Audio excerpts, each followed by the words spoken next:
நற்றுணையாவது நமச்சிவாயவே. எங்கள் வீட்டு வரலட்சுமி நோம்பு எப்படி போச்சுன்னு பார்க்கலாமா?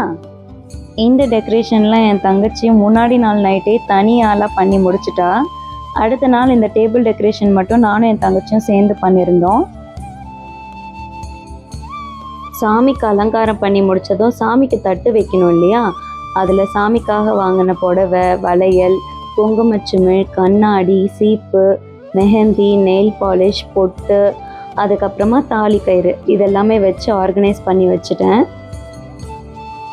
இதே மாதிரி வரவங்களுக்கும் கொடுக்கணும் இல்லையா, அதனால புடவையோடு சேர்த்து மற்ற எல்லா திங்ஸையும் ஒன்றா ஆர்கனைஸ் பண்ணி அவங்களுக்கு அடுக்கி வச்சாச்சு. சரி, எங்கள் வீட்டு வரலட்சுமி அம்மனை பார்க்க தயாரா?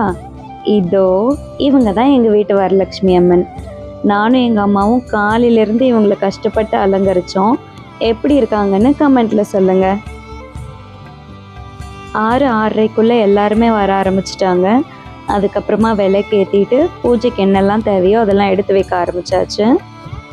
எனக்கு பரிமாறுறதுக்கெலாம் சுத்தமாக தெரியாது. இருந்தாலும் சாமிக்கு செய்யணுன்னா நான் எப்போவுமே முன்னாடி நிற்பேன். சாமி ரூம் கூட வேறு யாரையுமே க்ளீன் பண்ண விட மாட்டேன், நான் மட்டும்தான் பண்ணுவேன் அப்படின்னு சொல்லிட்டு நான் தான் செய்வேன். அதே மாதிரி நான் தான் பரிமாறுவேன். இன்றைக்கி நான் பரிமாறினதை தான் நீங்கள்லாம் பார்த்துக்கிட்டு இருக்கீங்க. அதுக்கப்புறம் வந்தவங்க எல்லாரும் ஒவ்வொருத்தராக ஆரத்தி காட்டினதுக்கப்புறமா நல்லபடியாக சாமி கும்பிட்டு முடிச்சாச்சு.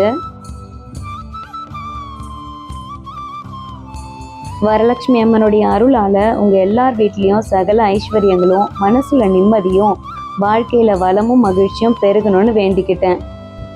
அதுக்கப்புறமா சாப்பிட்டுட்டு என்னோடய விரதத்தையும் முடிச்சிட்டேன். நன்றி.